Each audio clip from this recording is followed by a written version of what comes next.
A sequel nobody asked for. Hello and welcome to A Sequel Nobody Asked For. Feel free to subscribe to our YouTube, follow us on Twitch, all that fun stuff. Like us on Facebook. I mean, or don't. I mean, do we need your validation? No. I don't know. Honestly, no, but it's whatever. It helps me sleep at night. So I don't sleep, so this explains a lot. I'm Kyle. This is Justin, as always. With this episode, we're testing out some stuff with our new studio. So this is going to be a more light episode right here. We got a green screen in the back right here. Yes, we do. So for this episode, it's going to be a light, more discussion thing. I want to highlight a local event, a local convention that I've been going to for years. It's happening in a couple weeks.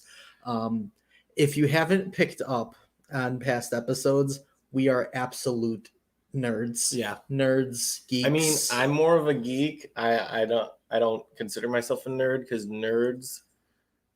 geeks beat up nerds all the time. So just kidding. I know. my point is, even though we're big guys, we humble ourselves in that we're absolute dorks. Oh yeah. So for the past I want to say 10 years, I've been going to a convention in the Milwaukee area. It's called Midwest Gaming Classic. They used to hold their events in the early April area, but because of the pandemic, the 2020 event or 2021 is going to be held in at the beginning of November 5th, 6th, and 7th. If I absolutely love this convention, if you have any interest in any form of video gaming, not even just video gaming, but tabletop gaming, card games, anything like that, I highly recommend. Games. I know a card game. You know a card game? I know a card game that I used to play very in depth. Does it involve, if I ask to play it, will you send me to the Shadow Realm? Yes, exactly. Well, I have a YuGiOh story I can bring up. I know you've heard it, but the audience needs to. Because continue. But when we get to the YuGiOh portion, that's very fitting actually. Because I didn't even think about it. There's actually a big YuGiOh focus for this year. There's plenty of YuGiOh tournaments that are happening. But I guess a little history with me going to this event. I heard about it in 2011. It had been going on for a couple years, but this was when it was in Brookfield. They literally had the whole lobby area and an outside tent set up. Oh wow. They just rented out this hotel. And it always had it was packed like sardines. Oh wow. Even with how packed it was and how much it was to navigate around everything, literally it was still so much fun. It literally just kind of felt me and my friend or whoever we go with, we could actually just nerd out. Yeah. Which I know there's a lot of conventions aimed toward that, anime conventions and all that, but I went to one in Chicago once called ASUN, and it was just in an actual convention center, and the scope of it is just massive. Oh yeah. You go in there and you will find out very quickly if you hate crowds or not. Great, so it's not the place for me, but it is because nerd stuff. I want to say this one has a little bit of a more smaller, intimate focus to it. So it's definitely more manageable. Yeah. Since the first couple of years I went, they've actually moved to the Wisconsin Center in Milwaukee. Oh, okay. So they have plenty of space, and they use all the floors in there. It's definitely a treat to go. But yeah, I guess I gotta let me try and think of some other specific stories. You had your YuGiOh story. Okay. So here's the thing. I used to be myself, and Daniel. We both loved YuGiOh. Our dad had a bunch of YuGiOh stuff. He was into it too. So that means, the thing that limited children in card games and video games and stuff was usually money. But the fact that our dad was into it means, you have an advantage. We have an advantage over all the other children, whereas we may not get all the good cards, but we'll get all the good cards that he doesn't want, which still, and you can only have like so many in your deck anyways. Like you can't have 8 of the same card. I think there's like a limited 3, depending on whatever the card was. So, he got more than 3 of something. Guess what? We're getting them. But yeah, this leads me to before the times of conventions and things like that. Obviously, cons have been a thing for forever. Yeah. But we would get our kicks and jollies on going to a Walmart YuGiOh tournament. And this is before Walmarts had Subways in them or like Papa Murphy's or whatever little place was in there for your food. They used to have just a Walmart branded, like generic concession stand type food place where it was weird. It was dingy and gross, and it was Walmart, but food in this tight little area. And yeah, we went to a tournament. It was just me and my dad, and I pull up. They had the dual disc, which were like the play platforms on your arm that you could whip out, and they just like made sound. You really effects. felt like it was time to duel. Exactly.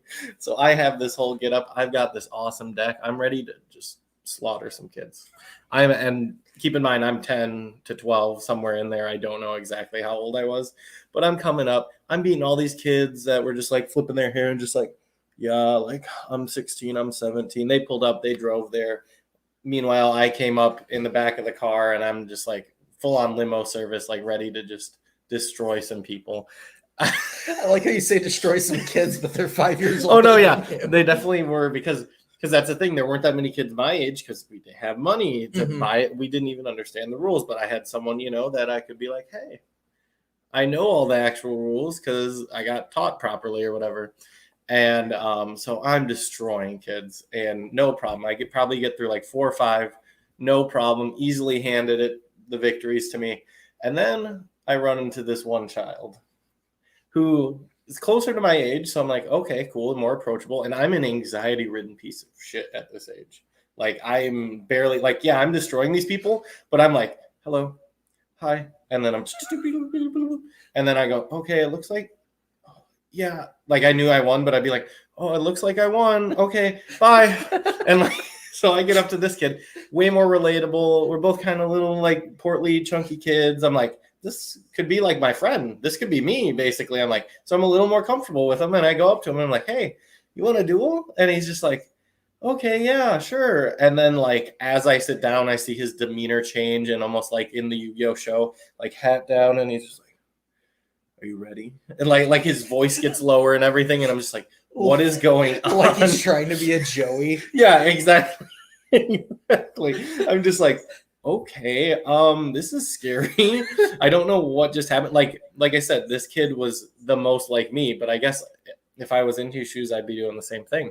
But he had a set of cards that I didn't, which were very highly sought after, which are known as Exodia, the Forbidden One. There are 5 pieces: an arm, a leg, another arm, another leg, and the head. So, a full dude. If you get all these cards in your hand, you automatically win the game. Yeah. So, and now not everybody had these cards, so it was kind of fair. You just go like, okay, cool. I get all the cards and I win. But you're supposed to like get them over the course of the game, correct? Yeah. No. So this is what happened. He goes to draw his first card and he's like, oh, oops, and knocks all these cards on the ground, starts playing 52 card pickup instantly, and just and he's looking at all these cards, scattering through them and going like, I'm not understanding what he's doing because I didn't know he had these cards that would just instantly win the game. And he's like getting them and he puts them all in his hand and goes like, okay, sorry about that. And I'm like, oh, no problem. Like, I'm a klutz sometimes too. Like just thinking nothing of it. I'm like 10 or 11. And he goes and he's like, huh. Like in the show, they'd always be like, heart of the cards, heart of the cards. It looked like he was like doing that in his head. And he's just like making this whole thing out of it. And he pulls it up and he goes, oh, well then. And I'm just like, well, what? And like, I'm already looking at my hand thinking, I'm going to play this guy first. I'm going to do this and it'll be his turn. And then probably 3 turns from now, I'll play this one. And I'm like thinking of all this stuff. And he's just like, well, this is funny. And he lays down all the cards and instantly wins and just like gets up and leaves. And I just go, ah! And I did not tell anyone what happened. I'm sure I could have been like, oh, hey, this dude cheated and he would have gotten disqualified. But I'm pretty sure he got one of the top prizes and everything. And like back then, guess what the top prizes were? Some more Yu-Gi-Oh cards. I was like, oh, that would have been amazing. Or there was like a free gift card to the concession stand of like $10. And I was so mad because I was destroying people. And I didn't want to play anymore after that. And I didn't really say anything. And I just like shaking. Taken aback. So yeah, I have no idea how I deal in a tournament now. Then, not that I even have cards to play with or anything. Well, but I feel like knowing you now, you'd be like, all right, why are you cheating? yeah, oh yeah. Oh no, yeah. At that point, I would have been like, so there's one or two things are going to happen. You're going to reshuffle your deck, or I'm going to karate chop them in half. Right now. So one or two choices, I'd go all Liam Neeson on. I like you said, I was familiar with this story, and when I hear it, I'm like, this guy is just feels like he's actually in the show. Like he wants to be like, he idolizes Joey. Yeah, he's literally like, I'm the underdog here. No, you are skeevy. You are the bottom of the scum of the world, and I don't like you. I want to know where you're at now. Actually, you know what? Rematch. I'm calling you out right now. I'm sure you haven't gone too far. There's no way, not with that strategy. Burlington Walmart, we can't do the concession stand. Yeah. Nope. I think it's like a Subway now. So yeah. Something like that. I can safely say that the tournaments that happen at Midwest Game Classic are a little better organized. A little more legit. I'm pretty sure Exodia isn't even allowed in those tournaments. Like, there's a lot of the like first set cards that just came out that were like either super overpowered or like because they basically, I don't know which order they made the show in or the game, but sometimes with trading card games and like Pokemon and stuff like that, they make one of them before the other, and they don't think about the other, like the show and the game. They don't think about the other one because they were just making stuff up in the show. If you ever watched the first season of Yu-Gi-Oh, they're just making up rules. They're like, so actually, I'm going to reverse everything you just did with this one card. And you were like, that card's so good. You get the card in real life. It says, oh, discard a card and gain 10 hit points. What? No. I think if I remember seeing something. I think it was the card game. Like they were playing like some version of Yu-Gi-Oh like in another show, and then everyone like wanted like, what was that card game? I want to play it. So then they kind of just like fell into this like card game. It's like, all right, I guess we'll make the card game. And then the card game got big, so it's like, all right, now can we make a show out of the card game? Mm-hmm. And then it just, so I guess it's like a spin-off of a card game of another random show. Exactly. I don't know the history of it offhand. There were even more games that were in Yu-Gi-Oh itself that got their own games too, because like 3 seasons in, they were like, I don't know what to talk about anymore. We've been doing the same thing. Then they're like, oh, let's do a dungeon dice version or something like that, and it made no sense at all. And then you're like, but I want to play the real life version. And then they like released that, and it was just like awful. It was so confusing. It was too much for our little brains to comprehend. So sidetracked on Yu-Gi-Oh. I love that story. So thank you for telling it. Oh yeah. But yeah, Yu-Gi-Oh tournaments are there. Obviously they got like fighting game tournaments. I think this one's like whatever Guilty Gear is going on. Okay. They'll have like, hey, how fast can you complete the first level of Mario tournaments, stuff like that. That's pretty cool. I bet there's a person though that will just destroy absolutely everyone else. I feel like there'll be a lot of casual people that are like, I got a chance. And then the second after, someone knows how to jump over the entire level and like underneath it and backwards. It's kind of, I guess, relating to that, it's kind of like a good and a bad thing is a lot of the tournament like admission is covered with your ticket. Oh, that's so cool. Like it is cool because it means everybody can play, but it also means everybody can play. That's well, like everybody can play, but also because of that, like the prizes, it's not like the big winner, the one who actually knows what he's doing, can like stomp all these kids and get like a big prize. Like it's definitely they're just like this is fun. Yeah. So you can't that's what I assumed too. It was more of just this person probably doesn't have a soul and he's ready to take candy from every baby. In the Pretty much. Like they do have tournaments like a Tetris tournament that I think goes to like a regional thing, but like it's you're either good at Tetris or you're not. Oh, yeah. Like, I've played Tetris since I was small, and I never got good at it. I think my mom, that was the one video game she played. There were a couple, but this was like the first one that she played before any of us played it, and then we learned what Tetris was from her. Oh, there were definitely other games like Crash Team Racing was a big one where, you'd get the little tiki guy and he'd go Unuga, and that was the only thing she picked up from the entire.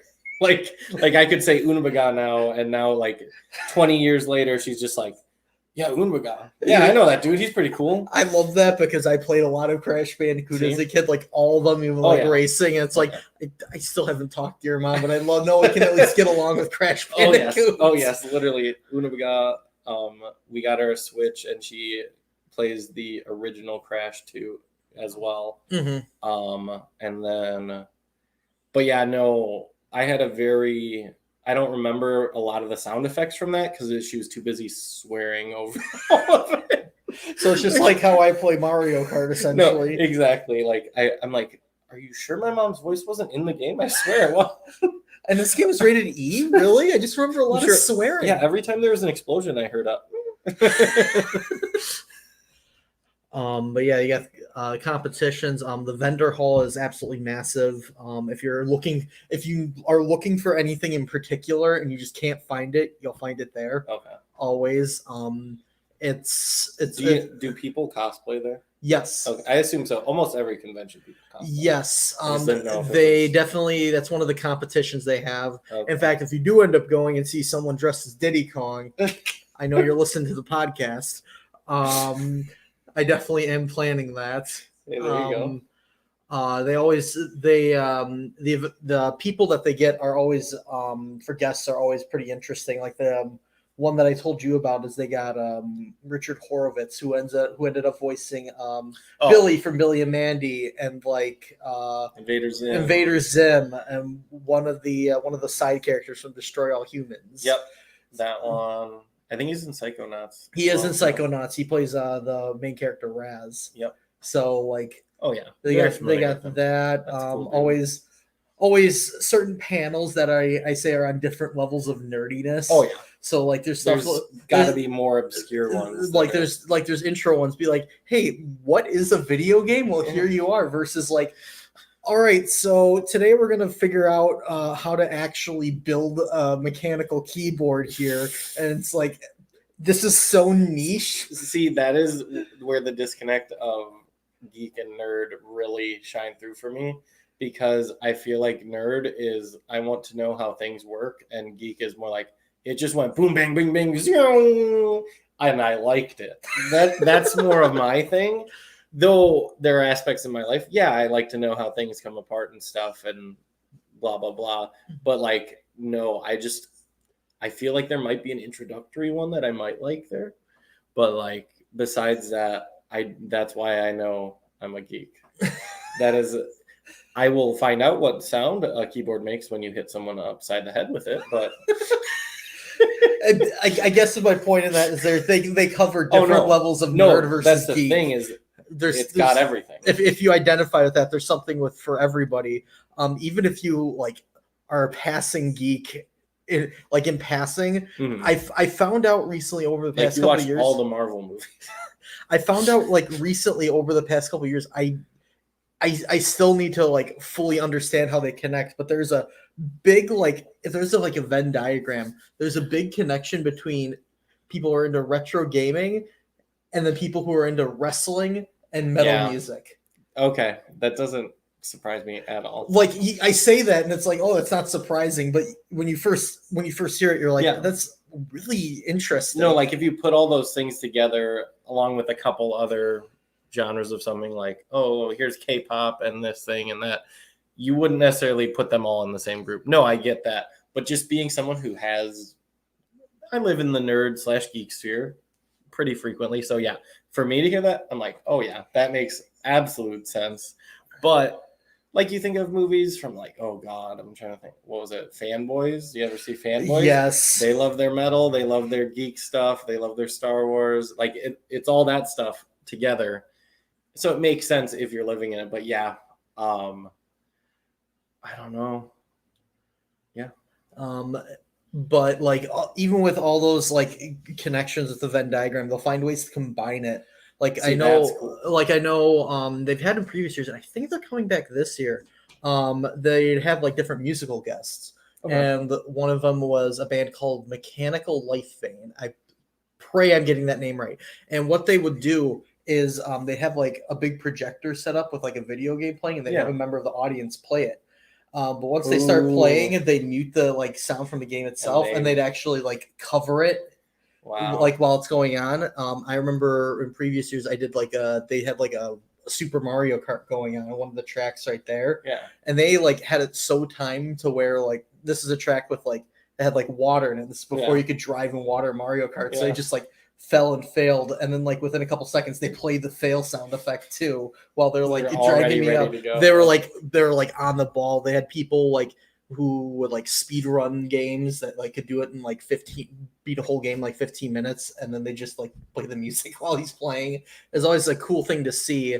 And then in previous years they had like wrestling tournaments with somebody from like WWE or WCW like actually narrating it too. So they found that way to like take the niche of the niche and just like bring it up, be like, this is why this is cool.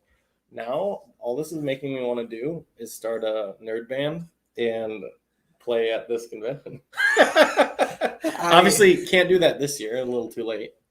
I would not be able to put everything together, but that would be kind of funny to do. It would be fun. Get some YuGiOh hair, like just be pop culture like people, and then just like obviously have songs like Heart of the Cards. And I mean, hey, if you're interested, I'd be more than willing to do something like that. Sure. You guys heard it here first. You guys heard one it of here. Our many ideas. This one would be funny though. This one would be funny. We just have to get more people to be like, hey, interested in a nerd YuGiOh band?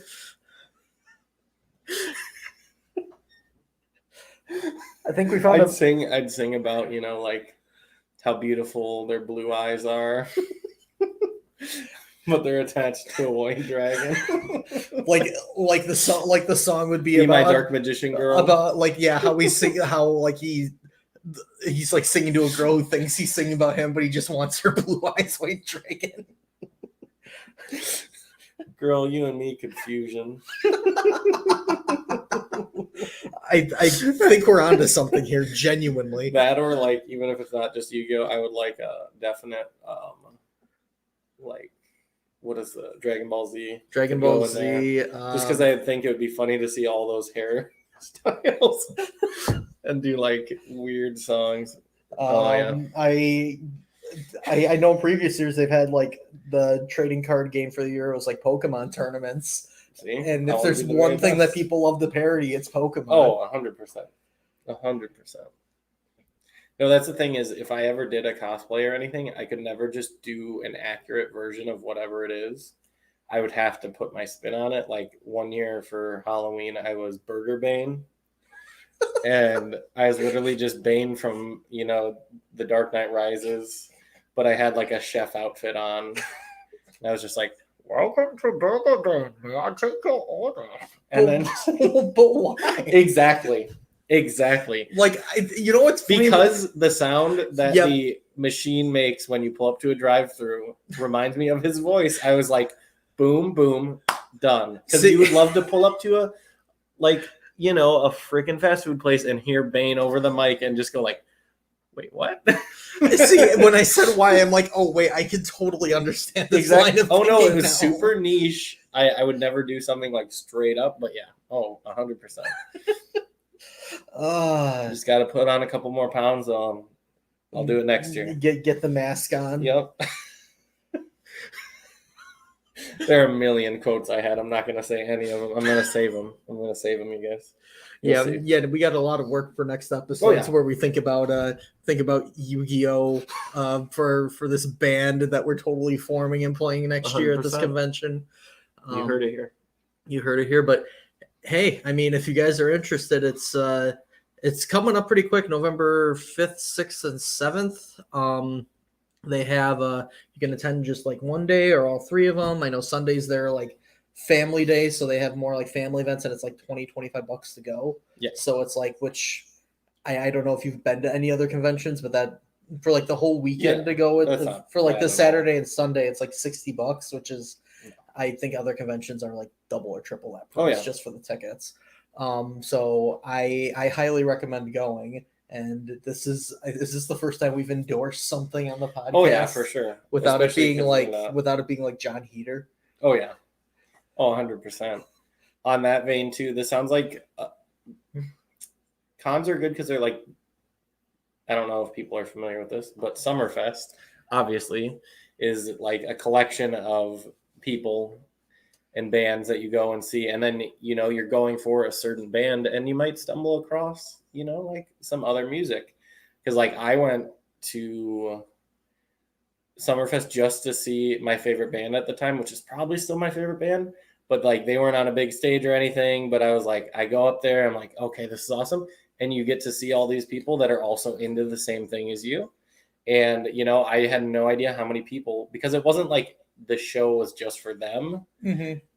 That's when you can usually gauge like, oh, it's this size stadium or whatever, like how many people are going to be there. Like I did not know it was like freaking packed, and I was like, okay, there's a lot of people that listen to this. Okay, I'm very surprised. But yeah, everyone knew like their famous song, and they're like, oh, this is my favorite. And I'm just like, oh god. Like, but still, it was still fun. But that's how I feel like stuff like this is, where you go and you're just like, sorry, the camera did something weird. It's yelling at me. But no, it's just cool to see like the type of people that are into the same thing as you too, because that always surprises me. Like it's just different shape, size. Well, I think it kind of lends itself well. It's good that you bring up Summerfest, because it's almost kind of like a similar feeling compared to like actual music festivals or actual like big like, oh, this is like a national thing, because it's like I've been to Summerfest like you, but I've also been to like other music festivals like Lollapalooza or stuff in way more stuff for Chicago. And yeah, you get that experience, but you also lose like the personal touch to it. Exactly. Like I feel like I always preferred like Summerfest because it's always like a personal touch to it. Like it's like, oh, this is like way less claustrophobia. Way less claustrophobic too. Like I've definitely just been like, all right, I'm at Summerfest here early. I know who I want to see, but let's just like walk around by the lake. I'll sit at a stage for a little bit and actually like listen to some music and discover a band or something like that. Whereas it's a lot, I feel personally, it's a lot harder to do that at like bigger, you know, festivals or bigger conventions. You can actually like go and find your niche or find something that you feel speaks to you. See, and then wrapping up that Summerfest experience of mine was, I actually went with Zach, who's been on the podcast quite a few times. I don't think the band will ever return there because the entire time they are just swatting away flies and like mosquitoes and shit. So I'm like, oh, that was upsetting. That's when I knew, I'm like, I'm probably not coming to Summerfest again. But it's like, are there mosquitoes at Midwest? It is covered by the Wisconsin Festival. So like actually inside. Yeah. It's also happening in November this year. Yes. So I hope there's no mosquitoes. No. But no, they sound like they're always on top of their stuff. If they're doing this every year. Yeah. I mean, obviously they couldn't do it last year because they would usually do it like April, and April 2020 was not a fun month. But like they're definitely on top of their stuff. It's always well run, and always made sure everybody can like let their inner, I don't know, geek inner nerd out, however on the range of nerddom you feel. I just had to point out that there is a spectrum, but in reality, we're all one. We're all one. Yes. Okay. So I guess with that, we're gonna head out. I think the stream went well. So yeah. Next time we'll definitely be doing a little more. I don't know if I want to say or not, but I think it's gonna be the one. We got wacky stuff planned. Oh yeah, we got wacky stuff. Yeah, we're gonna sign off for now. In the meantime, if you are interested in learning more, you could go to MidwestGamingClassic.com or go to their Facebook page. They've got a pretty much updated list of events of everything, so go take a look if anything catches your interest. November 5th, 6th, and 7th of 2021 at the Wisconsin Center. Yep, and feel free. Like I said, we're on YouTube. We are on Twitter. We're on Facebook. Oh, we're not on Twitter. Not quite yet. No, Twitter sucks. We're not. Twitter sucks. You know what? Don't engage with us on Twitter, because if you are, someone's imitating us, and I don't know why. You're getting catfished. by an S and F. Like, like, oh my god. Anyways, like I was saying, YouTube, Twitch, and then Facebook. That's where we're at right now. If you see any other accounts, they're fake. They're trying to have a relationship with you, and it's a catfish. And you know And what? it's neither of us. We're more than happy to be in a And it's not relationship with you guys. and it's not both of us either. If It's they not. say it's both of us at the same time too, no, we're not trying to be in a 3 relationship with you. No, No, I'm sorry. No, I'm Nothing against Kyle. But hey, It's just more of like it's just not how my mind works. I mean, I can only deal with at least just one person. Yeah, exactly. Unless you're pretty. And with that, see you guys later.